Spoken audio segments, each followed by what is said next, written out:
You don't know why we're here, dear. You know it was president, so that's on And you don't know why I'm here either, okay? No, I know exactly why. You say you work for the school. Yeah. I'm here as an advocate for kids that look like that, parents that look like that, and people that look like me. You can't understand that. I'm not saying that I do. You cannot understand that. So he is here as an advocate, and you are opposing that. All that we wanted to do is to find out when this issue was going to be talked about. We ain't trying to have this shit glossed over. We're not trying to hear about snack stadiums, grass, mud, or none of that. Kids will die. Sandy Hook was not a mistake. It was a mistake to ignore the warning signs leading up to a Sandy Hook. You all got a long-standing problem in this school district, a long-standing, and kids will die. 2020 was just, I'm glad it was a pandemic, because everybody had to be in the house watching this. You could not gloss it over. But what we see right here in this room happening is we're glossing this issue over. And that's not a board that's representative of the minorities that were impacted by that petition. Okay, over 100 signatures went to that thing. We have screenshots. This is a major violation. We're not just talking about a school issue. We're talking about a societal issue. Okay, so that's what we're coming up here with. So we're standing on the voice of pain. We're coming up here to reason. But when you tell us to silence our voice when we come up here to speak for children, you know, you had the opportunity to speak. I'm not talking to you, sir. I'm not talking to you, and you don't want none of this smoke. I'm not with You don't want none of this smoke. I know what I'm talking about. I don't do promoting white people. I'm not defending. You gonna know that. I do. I know. You gonna know that. I know where you're coming No, from. you have no right to speak. You have no right to speak. I sure do. If you do, I have do. no right to So, speak. that is what you're talking about. I sure do. You have no I right do to too. speak. And supportive of everybody Yes, on I this do. side. No. Oh, I do You too. definitely don't have right to speak on I have a this right to issue. speak. On I'm this American. issue. On this issue. You guys have talked long enough. No, you We're not arguing. shut the fuck up. We're not arguing. Because you sound dumb at this point. We're not gonna argue. Just trying to be supportive of you guys. We've We're not spoken gonna long argue. enough. They've spoken long enough. Is that what you were saying? Who do you mean? What do you mean by that? We're not discussing. Whatever the rules Okay. are. Like if there's rules in school. If a kid showed up with a gun, they're not going to be like, hey, we need to evacuate, but we got these rules. You know that there's an imminent danger to a kid showing up with a gun. There's an imminent danger to 100 kids signing a petition that want to reinstate slavery. There's an imminent danger to every black child in this school district. And I agree. If you'll let us just finish this. I think they We hear want us. to listen to it. Yeah, I think they We hear us. want to listen. If you would let us, please. They ain't got that many things to get through. Please let us. We don't have that. I'll Let's do do it. it. Yeah, let's do You it. okay? Can we do that? Thank you, guys. Gentlemen, thank you. That's all I needed. That's all we needed. Thank you. Thank you. Thank you so much.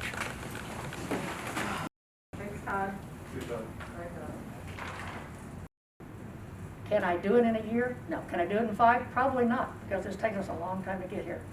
We're about a generation away from Brown versus Board of Education. How many people in the district are here right now, actually? Pardon Can me? we commit to another meeting at least, I think within a week or so? I've so already we can committed see to what my is happening gentleman since here that I would meet with him personally so that we can talk about this and identify some next steps that would be helpful for us. And we're welcome to have that. So can you say what type of discipline you all are planning specifically for administrators? Because I mean we've had a number of. I cannot say.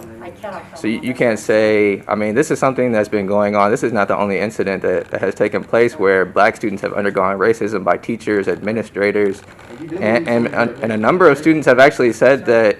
A number of students have actually said. Can you not interrupt me, please? Because I didn't interrupt you. Thank you. I'm saying that a number of students have actually reached out to our media outlet. We put out a call. We simply asked for people and students to reach out to us and tell us their stories. And we've had literally dozens and dozens, but within the matter of 6 hours, we had dozens and dozens and dozens. Students, current students, alumni, parents, grandparents reach out to us and say that over and over and over again. We've had people as far back as 2005, as far back as 2000. Who have said that this district continually sweeps these types of issues under the rug. And so I just personally, you all have, everybody is white up here on the board except for one black person. So you all are using one black person to say that you're committing to do something for diversity and inclusion. That doesn't make any sense to me. Really, if you're paying for all this website stuff, you should have had a committee for diversity and equity and inclusion. You should have taken specific steps to discipline people. I mean, the principal ran onto the court last year and asked people to remove racial unity shirts, and he's still the principal of that school. And so I'm just personally interested, how are you holding actual faculty members, how are you holding administrators how are you holding these parents who have taught these kids this actual racial terrorist ideologies? Racial terrorist ideologies. They're saying things. I mean, can you imagine if someone said, we want to bring back the Nazis? That's the actual equivalent of what is taking place in this school. And you all are saying this is a matter of discipline. This is a matter of safety. And everybody deserves to have answers right now. And I don't understand how you all can expect for the people of this community to stand and watch a bunch of white people meet in secrecy and not be talking to the community about what's actually happening. So unless you can have some answers, it just doesn't make any sense to me, really. I can't answer that for you this time.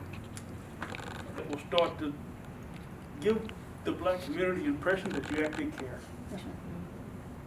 It's going to upset some people, and that's fine, because we're upset.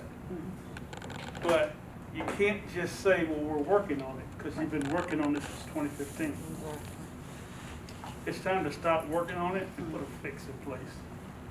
So, but there's things that can, and I will meet with Dr. Herren tomorrow afternoon at 1, and I'll talk to him as well, because it seemed like it was trying to be blown under the rug. My daughter, when this first happened on Friday, actually meet with him, and he blew her off for 2 days. So, whatever was trying to be swept under the rug, I think a lot of people are here to pull the rug back.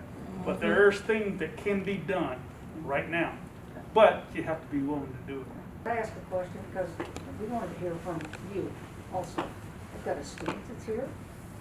and She I- actually does not attend Park Hill. We actually just moved to this area maybe back in April, and I decided not to put them in Park Hill only because there is a drastic racial undertone with the entire district. So I'm a registered voter in this district. I'm a taxpayer in this district, but I chose not to send my kids to school here. And honestly, this is why.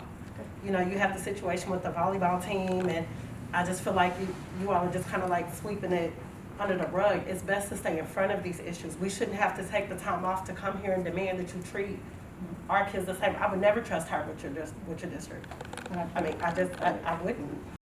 Saying that the coach is the one that reprimanded the students. The coach never did. The coach Or said, whoever did. Sir, I can't talk about their specific thing, but it's not a coach's Right, I matter. understand that. This is a discipline matter. These are students that broke. So is any other further discipline going to be done? Yes, sir. That's what we're working on, and that's what we can't talk about. That's the challenge that I have. Are they going to be right now. removed from the football team? Cannot answer that question. Okay, so my question is, you No, say hang that on. you say that this is. Just a second, hang on. I just have a quick question for you, because you're saying that this is a disciplinary incident, and you define it as you say that you all are taking care of it and you can't talk about it with the community. Most importantly, the people who are impacted by this are the black people who are in this room right now. The people who are on that board are all white. Well, not all And so of them. Not all of them, I'm sir. One of confused. them's not here I'm just this kind of evening. confused because I don't really understand how this can be properly resolved when there's no black people involved in the conversation. So can you answer that? Yes, sir. One of our board members is black. Brandy Woodley, she is on our board. Is she? not here How this come she's evening not here? Because she's being honored at Winnetonka High School for her work. So she's at a banquet tonight, and then she's being honored tomorrow night. And so she is representative on our board. Is she aware of what happened already? Yes, sir. She has 3 students who attend Park Hill So her children attend there? You'd have to She should call be her here. and have her talk to you about her thoughts? I can't.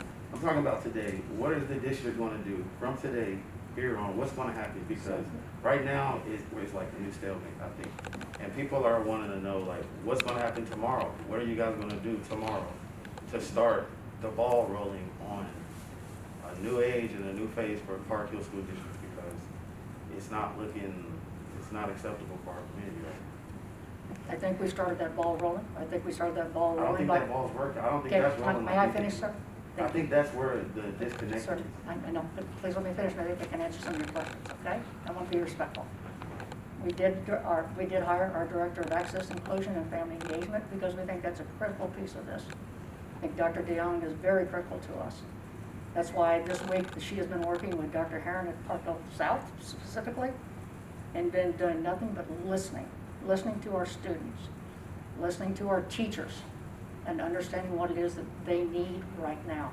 So how do I take care of my kids? Because I'll tell you, my most important part right now for me is my kids.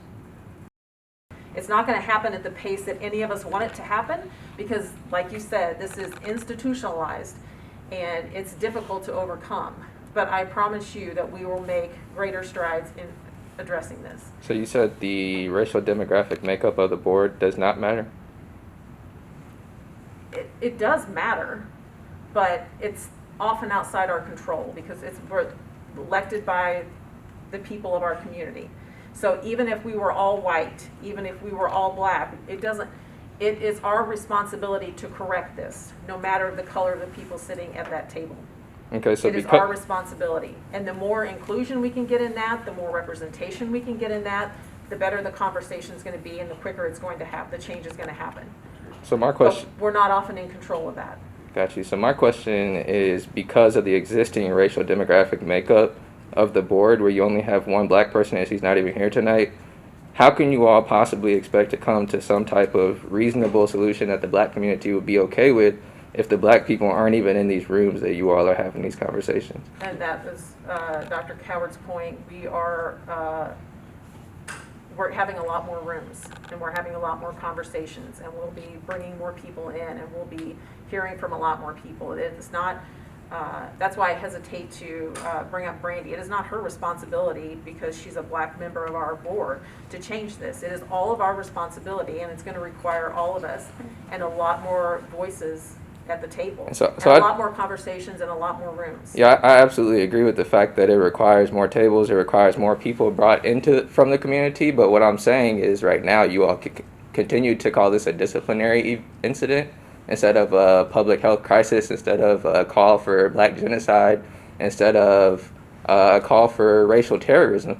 You all continue to call this a disciplinary incident, and that's essentially providing you all cover to not have to provide, if I can finish. Yes, you're right. You all continue to call this a disciplinary incident, and what that's allowing you to do is provide cover for you all to where you don't have to talk to the community about what's actually happened. So now, as many of my peers have said, you have black parents who are sending their kids still to school. Their kids don't get a break from school this week. Their kids still have to go to school. And you all aren't talking to them about what you're doing right now to keep their kids safe. And so to me, that just, I don't really see how you can say that you're being consistent when you say that you want to bring in people from the community, you want to talk to people from the community, you want people from the community to be a part of the solution.